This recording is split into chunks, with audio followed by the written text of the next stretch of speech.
Dito tayo sa totoo. Hello kapatid! At welcome na! Tanghali na ha para sa lahat po ng talaga namang ninanamnam ang ating holiday for today. Tanghali na.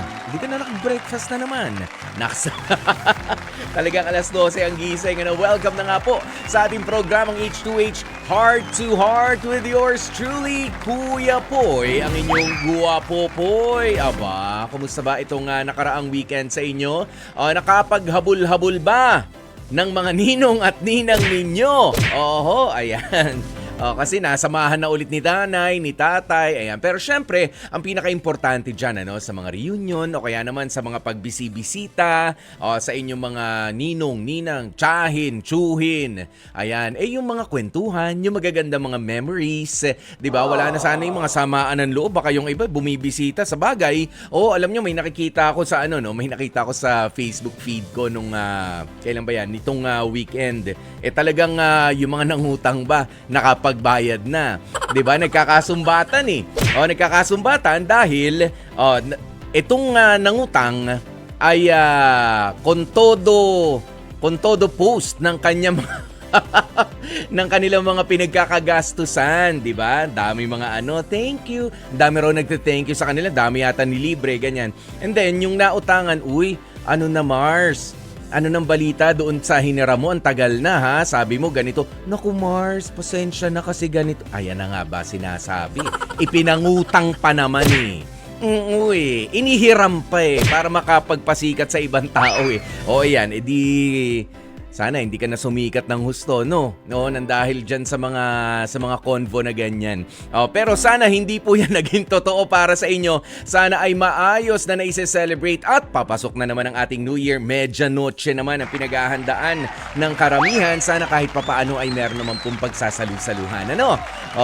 Naka-ready na ba ang inyong 12-round fruits? Ayan, naka-ready na ba ang inyong pa ba yung mga pampaswerte ng mga lucky charms pagpasok ng bagong taon na ganyan? Ready na ba? Pero ang talagang swerte, ako talaga naniniwala ako kapag nag-general cleaning ka ng bahay.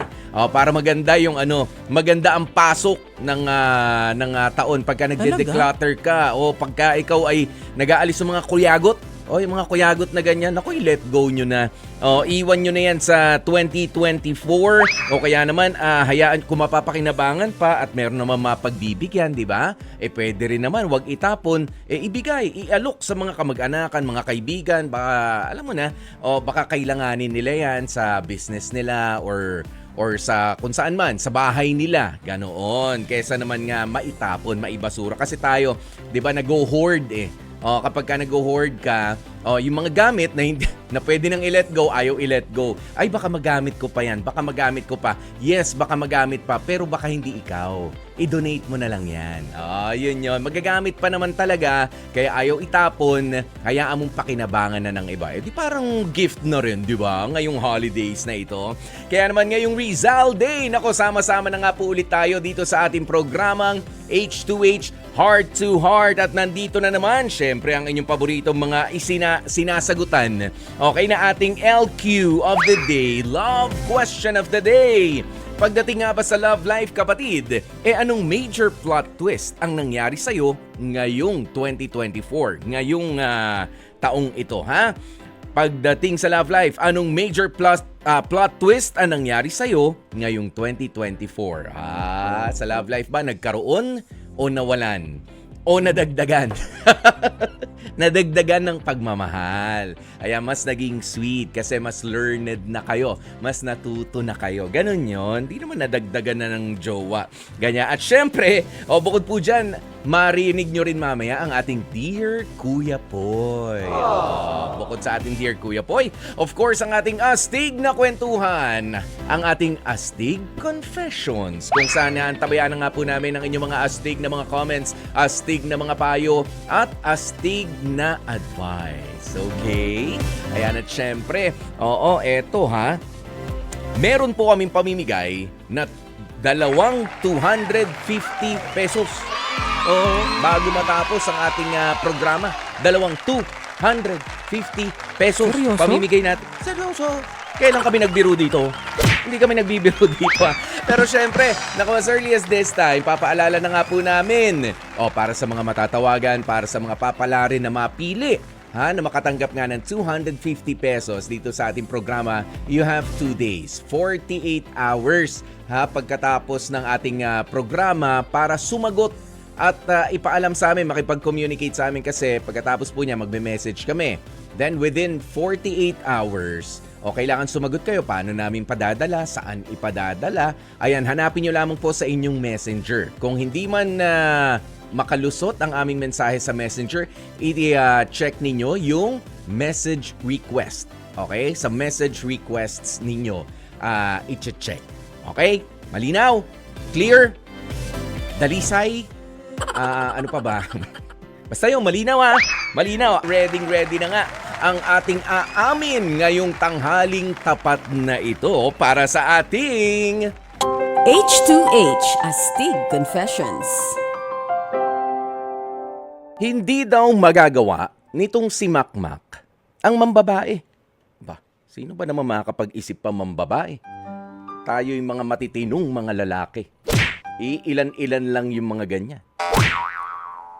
Kung hindi raw sana siya kinantsawan ng mga katrabaho niya, ayun lang. Okay, hindi magagawa nitong si Makmak ang mambabae kung hindi dahil sa kantsaw ng mga katrabaho. At ang sabi kasi po ni Makmak, kahit daw natatakot siya, gusto niya raw na umamin sa kanyang live-in partner na si Denise matapos nga ang ginawa niyang pagtataksil. Aminado naman itong si Makmak na magbabago talaga ng lubusan ang pagtingin sa kanya ni Denise sakaling malaman ito ang katotohanan. Pero gusto niya lang na maitama ang napakalaking pagkakamali niya sa kanyang kinakasama. Kaya kausapin na natin agad itong si Makmak ng Bulacan, 26 years old. Makmak, pare, magandang tanghali sa'yo. Gandang tanghali po, Kuya Poy. Makmak, ano bang nangyari at ba't ka nagpa-udyok sa mga tropa mo na mambabae? Anong klase ba yan? Baka naman ligaw-ligaw, ganun ba? Yun nga po, Kuya Poy. Gusto ko po sana mag-confess sa girlfriend ko bago matapos tong taon na to. May nagawa po kasi akong kasalanan nung nag-iinuman po kasi kami ng mga katrabaho ko nung Christmas party po namin. Binuyo ng mga katrabaho ko po sa isa naming katrabaho na babae. And dahil po no, nakainom na rin po kami, may nangyari po sa amin ng babae. Pero isang beses lang naman po. Pero sobrang nakokonsensya na po ako sa live-in partner ko at di ko po alam kung paano ko sasabihin. Kaya dito po ako nag-confess para nagbabaka sakali po makarating sa partner ko gamit itong programa na to, Kuya Poy. Alam mo, Makmak, doon sa paraan ng pag-i-explain mo sa amin, parang napakalinaw na gusto mo talaga na gawin na mag-confess at wala ka na naiisip na iba pa mga dahilan. Ayaw mong itago, ayaw mong malaman niya mula sa ibang tao, 'di ba? Yung kasalanan na ginawa mo. Ayan, pero ang tanong ko naman sa'yo, gaano ka ba kalasing? Alam mo palang binubuyo ka, alam mo palang, meron kasi yung lasing talaga. 'Di ba? Yung hindi na magkandagulapay, hindi na nga makatayo. O, yung ganun, hindi ba ganun ang pagkalasing mo? O ikaw lumakas lang ang loob at para bang ayaw mo lang makantsawan kapag hindi mo sila pinagbigyan kasi alam mo ako naniniwala na kapag hindi mo rin kasi gusto, kahit pangalasing ka, wala talagang mangyayari. So may pagkagusto ka rin dun sa babaeng yun. Hindi naman, tingin ko wala naman po talaga. Nakainom po kasi talaga ako na tapos magkatabi po kami ng babae. Tapos itong mga katrabaho ko, inaasar kami ng inaasar.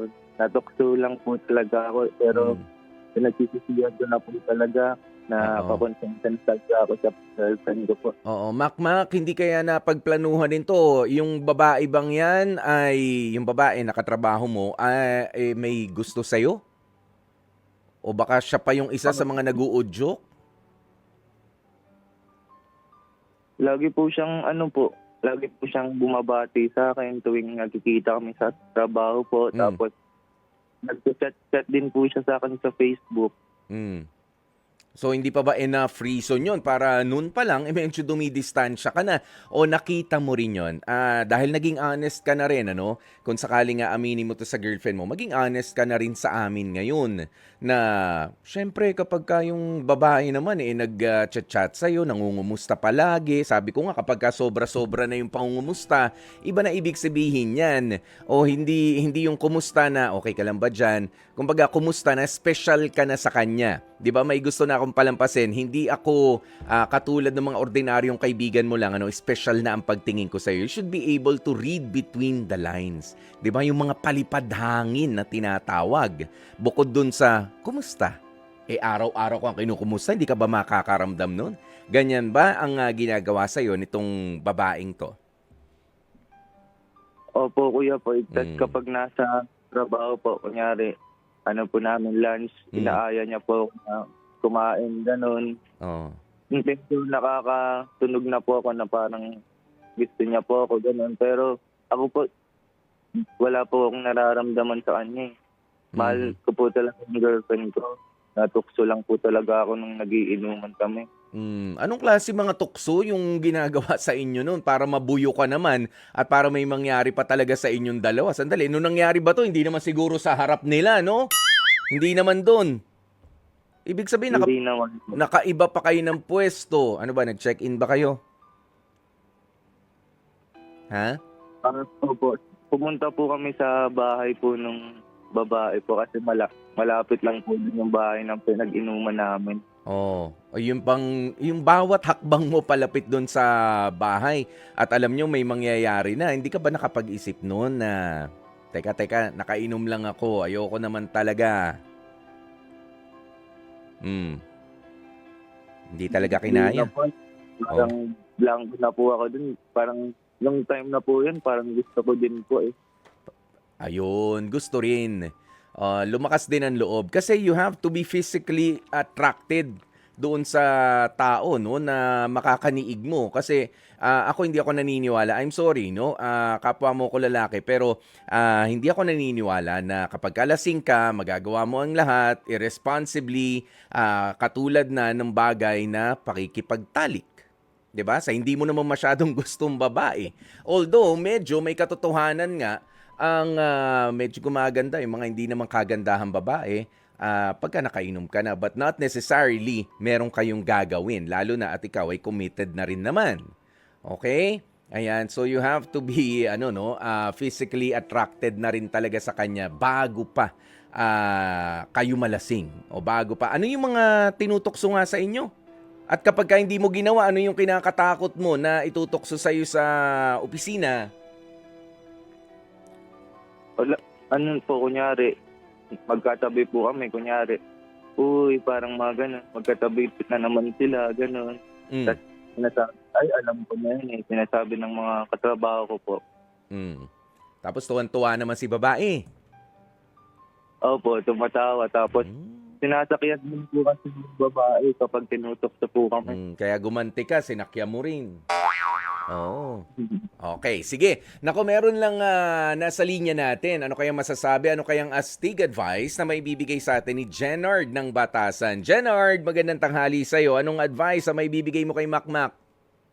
Hello po, Kuya Poy. Good afternoon po. Good afternoon.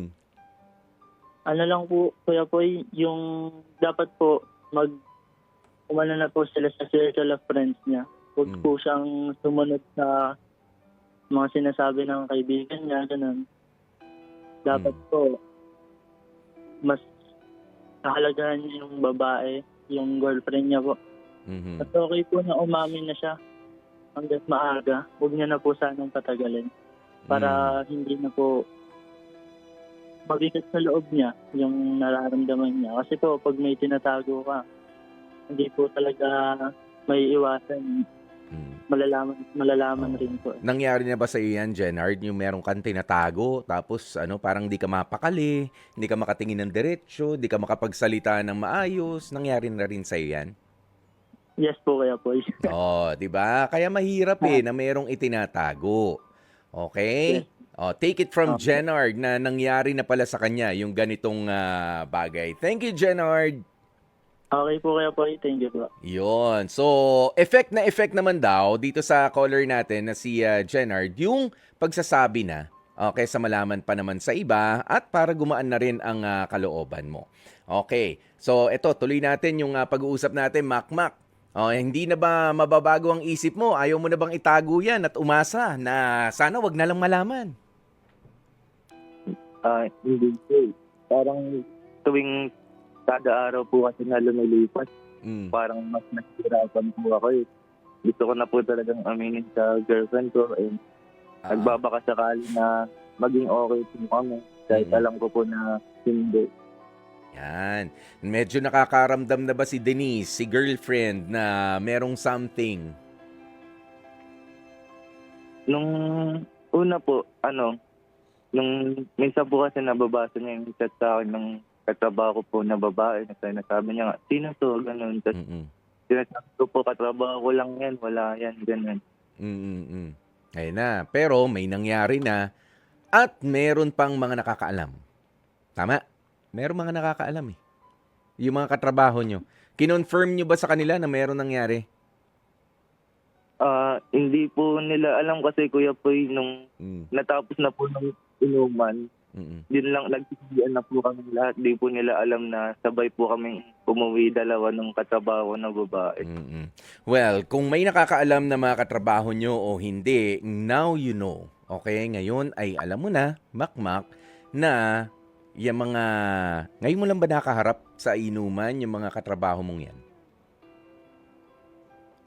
Before po, nagiinuman na po kami pero hindi po masyadong matagal kagaya ng Christmas party po namin na inabot ng madaling araw po. Okay. Ikaw ba, kaya mong limitahan at disiplinahin yung sarili mo next time na kayo ay lalabas? Kung Opo. makakalabas ka pa.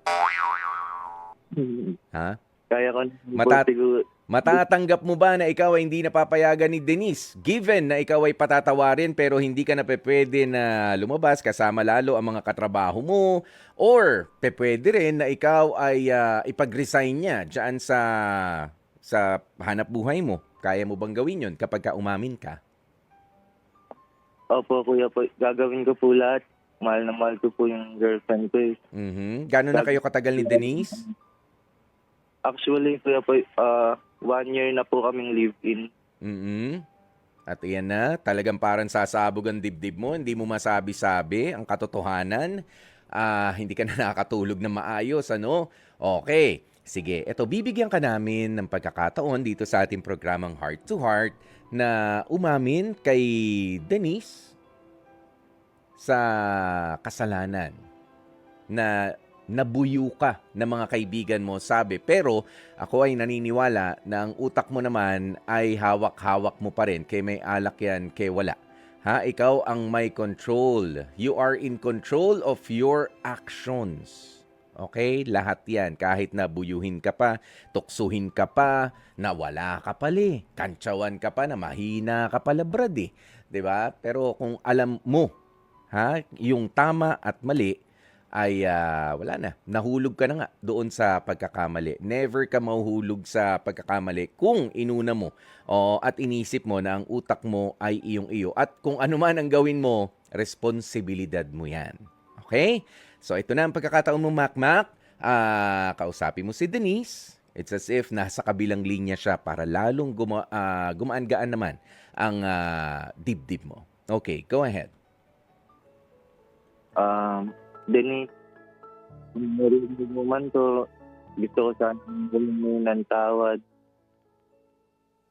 Pasensya na sa nagawa kong kasalanan. Alam ko malaking chance na hindi mo na ako mapatawad. Pero tatanggapin ko lahat ng sasabihin mo, lahat ng gagawin mo.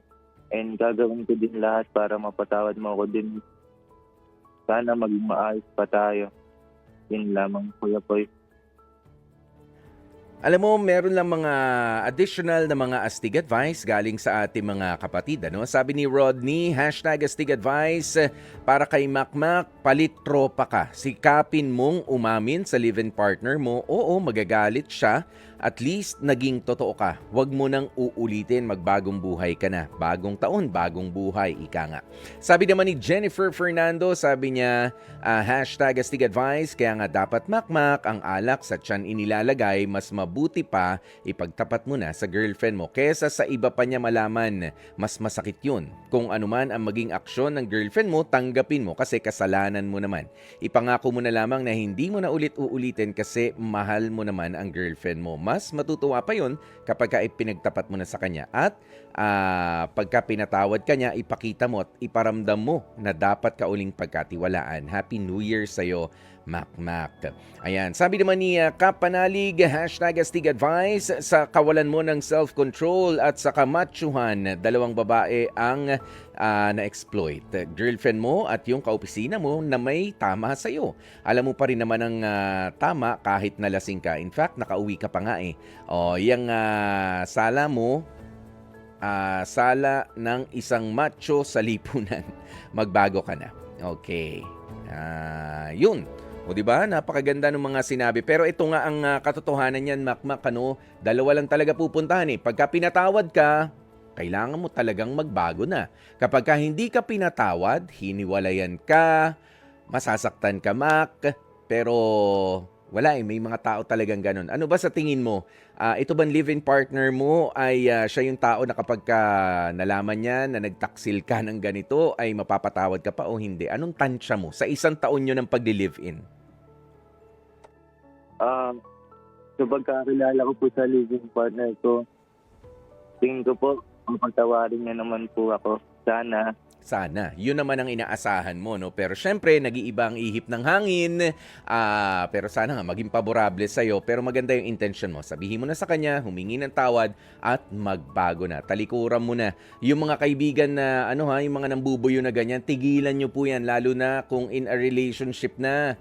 Yung mga, okay lang yung mga biru-biruan, pero yung seryosohan na, nako, tigilan nyo po yan. Makakasira kayo ng relasyon. At kayo naman mga binubuyo, hayaan nyo na sa gabing yun. Sige na, hindi ako macho. Tuksuin nyo na lang ako bukas. Magalit na kayo sa akin. Kaysa naman magalit yung asawa ko, kaysa naman magalit yung girlfriend ko, mas mahal ko yun eh. Mahal ko rin kayo bilang mga kaibigan, pero mas mahal ko yung payapang kaisipan at payapang tahanan. Ganun dapat, kahit may alak, naiisip na ganyan, ano? Tsaka bilib naman ako, lasing na lasing ka, nakapunta ka rin sa babae. Yung iba, ako, naranasan ko yan. Wala ka talagang pakinabang sa akin. Para lang akong bahagi ng kama, kumot, unan, ganyan. Wala na. Tulog lahat. Kapatid, pagdating sa love life, anong major plot twist ang nangyari sa'yo ngayong taong ito? Naiya pa siya magsabi. Huwag ka na mahiya. Ka na mahiya. Sige na, sabihin mo na. Wala. Walang plot twist. Ganun pa rin. Nag-uulan na, dry ka pa rin. Iyan lang. Tawa ko naman talaga. Okay. Sige. Pagdating sa love life, ano nga bang major plot twist na nangyari sa'yo ngayong taon na to? Sabi ni Luella Dumaog, ay nako, for this year, ang plot twist ay yung wag ka talaga magtatampo kasi ako rin naman ang susuyo eh. Hindi mo kayang panindigan ang pagtatampururot mo. Wag na lang subukan kasi masisira lang ang relasyon nyo.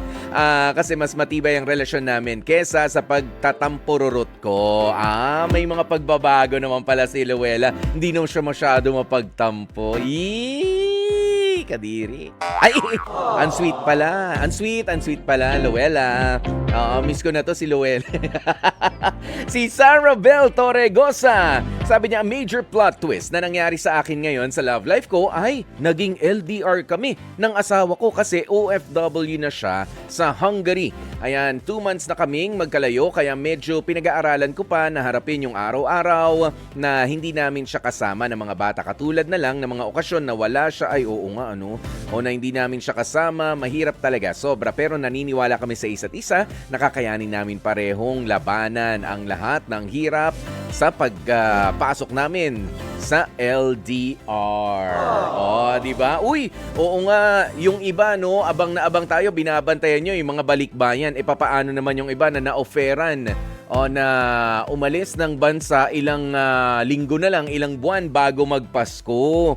O lalo na nga yung in a relationship. Naku, major plot twist nga po talaga yan. Ano? At sana kayanin. Dapat kayanin. Ganoon. Diba? Ang dami-dami ng mga paraan ngayon. Oo, hindi na katulad nung unang panahon. Alam ko, inuutusan pa ako ng tatay ko. Bili ako ng cassette tape. Ayan kasi magre-record kami para sa nanay ko na nag-Saudi noon. 'Di ba? Sasama pa akong actually hindi naman yata ako yung inuutusan. Sumasama-sama lang ako sa pagbili. 'Di ba? Tapos magre-record kami. Oh, hello mami. Oh, sige, kanta mo na si mami. Marunong ka ng kumanta. Oh, kakanta, ganyan. Oh, tapos kumusta po kayo? Di ba? Ganun yung mga, ang sweet ng mga, pero ngayon, di ba, online, meron na. Pwede kayo magkumustahan. Kahit naman hindi naka-video. Di ba? Basta may text messaging, ang dami ng mga pamamaraan para ma-survive ang long-distance relationship. Di ba? At syempre, eto, sabi naman ni Sherry Ann Cruz, sabi niya, yung major plot twist na nangyari sa love life ko ngayong taon, yung muntik na kaming mag-give up. Pero, love prevails, ika nga, and still working out our major differences and we could still sing the one, ano to? Looks like we made it, looks like we made it. Yun ba yun? Kalimutan ko yung kanta. Kung paano yung tono, kakantahan ko sana kayo. Ayan, muntik nang sumuko, pero sila pa rin. Galing naman. Ayan, at syempre si Ana Erica Dizon, sabi niya, yung nanalo ko ng hindi sa love life, ikaw naman, Ana Erica sa programa natin ng Sulit TV. Ayan, congratulations. Ayan, si Jessica Alnar, sabi niya, siguro for me, ang major plot twist na nangyari sa love life ko is I've waited for him for 2 years because nasa long-distance relationship kami. Sa 2 years na yon, minsan lang kami nagkausap, parang once a month lang. Pero sa ilang buwan, patapos na pauwi na siya sa kanila, bigla na lang nawala yung communication namin. Yung araw ng departure niya, nag-message ako sa kanya, pero until now, wala siyang paramdam. Ang twist, I guess, ang sakit magantay, tapos biglang naglaho na lang lahat. Ayun lang. Naiwanan din sa bandang huli, di ba? Hindi kinaya. At syempre, nako, maraming salamat po sa lahat ng mga sumagot. At sa mga sumasagot pa rin naman, sige, i-express nyo lamang ang inyong mga nararamdaman. Ang mga major plot twist na nangyari sa inyong love life ngayong taong ito. Diba? Yung iba nag-umpisa ng 2024 na, may picture pa kasama si Jowa and the family. May dala pa nga siya. Pero ngayong taon, wali. Wala na siya. O kaya, iba na. Pwede nang alisin doon sa album, ano? Hirap mag-alis ng album, kaya magpa-picture kayo, lalo na pag family picture. Tapos bago-bago pa lang jowa, kumuha kayo ng original, yung kayong family picture lang, bago yung kasama yung mga jowa ninyo na hindi nyo pa naman sigurado. Mahirap yan. Nung unang panahon, di ba, kapag na-i-print na yung picture, ginugupit-gupit. Ngayon, pwede namang i-crop, kaso matrabaho. Edi, kaysa mas madali na lang i-delete kapag may version na with the new jowa and with your family. Mas maganda yun. Mas magaling. Para remove na lang, delete. Dear Kuya Poy, ako po si Karen, 20 years old at kasalukuyang may live-in partner na 31 years old, si Bernard. Masakit man pakinggan pero madalas akong masermonan na magulang ko dahil nagawa ko raw na pumatol sa higit kalahati ng edad ko. Idagdag pa na parehas kaming umaasa ni Bernard sa aking nanay dahil hindi kami nakapagtapos ng pag-aaral. Kahit naman Kuya Poy na wala kaming magandang buhay ng kasintahan ko, ay nakikita ko kay Bernard ang pagiging masipag niya. Ang totoo niyan ay hindi niya naman ako pinababayaan. Kung minsan nga ay nanghihiram pa siya ng tricycle sa amin para lang makapamasada at makapag-boundary siya para sa araw-araw naming mga pangangailangan. Ang problema nga lang, hanggang ngayon ay hindi pa rin maunawaan ng nanay ko na parehas naming mahal na mahal talaga ang isa't isa ni Bernard. Alam kong nagmamalasakit lang naman si nanay sa amin ni Bernard, Kuya Poy, pero handa naman kaming magtulungan kahit nagsisimula pa lamang kaming bumuo ng aming mga pangarap ng magkasama sa buhay. Siguro ang hugot lang ni nanay ay sa tuwing nauubusan kami ng budget ay sa kanya ang takbo namin ni Bernard. Kaya nga sa tuwing napanghihinaan ako ng loob, nasasabi ko na lamang kay Bernard kung totoo bang may plano siya para sa akin at para sa aming dalawa. Aminado ako nagsisimula pa lamang kami ni Bernard pero Kuya Poy, hindi ko kasi maiwasan na maikumpara ang buhay namin sa naging mga kabatch ko nung high school. Nakikita ko kasi Kuya Poy, ang mga kabatchmate ko na kumakain sa labas, kasama ang pamilya nila. Mababaw man pero siguro ganito lang ako dahil hindi ko pa nararanasan ang ma-date ni Bernard. Samantalang kami ang dalawa ay hirap kaming itawid kung paano kami mabubuhay sa pang-araw-araw naming mga pangangailangan. Kuya Poy, alam kong hindi ako mabubusog sa pagmamahal lamang at alam ko rin namang mabuti siyang tao pero kasi hindi niyo rin ako masisisi. Sadyang nahihirapan lang talaga ako.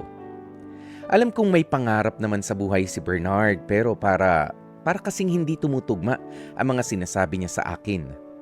Para bang kontento na si Bernard sa kung anong meron kami habang ako naman ay pinapangarap na umasenso sa buhay. Hanggang dito na lamang ang kwentong ipadadala ko sa inyo at umaasa po ako na sana ay mabigyan ng kasagutan ang suliraning kinakaharap namin. Maraming salamat at more power pa sa Heart to Heart. Lubos na gumagalang, Karen. Karen at Bernard, alam nyo, pasweet no? Pasweet yung inyong kwentong ibinahagi sa amin, isang pagmamahalan na talagang hindi na mapipigilan. Anuman ang mangyari, harangan mo man ng sibat. Pero isa lang ang masasabi talaga ni Kuya Poy dito sa mga kabataan na katulad nito. Bata pa rin naman si Bernard at 31 years old at ikaw lalo na, Karen, 20 years old. You're supposed to be in school. Umuwi muna kayo sa mga sarili niyong mga bahay. Yun yung masasabi ko sa inyo. In the first place, bakit kayo magli-live-in? Buti sana pero wag naman din sana. Buti sana kung meron ng bata o nabuntis. Sige, kung napagdesisyonan nyo na magsama na sa loob ng iisang bahay, ang problema nga, Karen, para nakabase rin yung asenso na hinihintay mo sa buhay doon sa partner mo na si Bernard. Nakukulangan ka sa ikinikilos niya, bakit kasi sa kanya ka nakatingin? Ano ba mga talento? Ano bang maiko-contribute mo? Ano bang maitutulong mo sa nanay mo? Natanong mo na ba yung sarili mo niyan? Yes, ito yung sinasabi natin na I'm sorry pero napaka-immature pa ng inyong pagsasama. Ako ay nanggigigil at gusto ko talagang si Bernard, umuwi ka muna sa inyo. 'Di ba? Doon ka na muna sa inyo at itong si Karen, hayaan mong siya na lang ang problemahin ng nanay niya kung meron siya makakain o wala. Si Bernard, wag na makikain muna diyan sa inyo. I'm sorry. May mga ganyan kasing katuwiran, mahal ko ho dito na lang ho ako pero in the end parang nagpapaampun lang. Alam mo 'yun, parang pusa. Parang pusa lang na nakakainis. Yes, sweet ang kwento ninyo. Pero, hindi yung kwento Ano ba yung totoo? Ang totoo, umuwi ka sa pamilya mo, dumiskarte ka, sabi mo, magkakaroon ka ng magandang buhay. Andito lang, hindi ko sinasabi na maghiwalay kayo Huwag kayong maghiwalay, pero huwag na muna kayo mag-live-in. Yun yung pinakamaganda. Kumilos kayo na magkahiwalay, magjowa kayo, oo. Sige, kung ayaw nyo maghiwalay naman. Pero umuwi muna kayo sa mga sarili ninyong mga tahanan. Okay, maghanap buhay ka, Bernard. At ikaw naman din, Karen. At 20 years old, di ba dapat nasa school pa? Bumalik ka sa pag-aaral mo, ayusin mo yung buhay mo, maghanap ka rin ng trabaho. Huwag mong ibase doon sa partner mo dahil lalaki ang magpo-provide. No! Sa panahon ngayon, dapat parehas ng kumakayod. Parehas ng kumakayod. Meron o wala kayong pamilya, ang mahal ng bigas. 'Di ba? Hindi pa rin nagiging 20 pesos. Yan ang reklamo ng marami. Kaya kailangan kumilos, hindi yung you inspire me. Nakadelehensya ka ba ngayon? Yan ang sinasabi. Kumilos ka rin. Huwag mong bantayan lang yung kagwapuhan o yung kamachuhan ng partner mo. Kumilos ka. ha, Karen. Hindi kita masisisi dahil ikaw ay napakabata pa. Pero siguro sa puntong ito, dahil nga nakikinig ka naman sa amin, ito na. O yung magpapalinaw sa'yo sa mga sinasabi ng magulang mo, lalo na ng nanay mo, na bakit nga ba tutulungan ko kayo? Gusto nyo mag-live-in?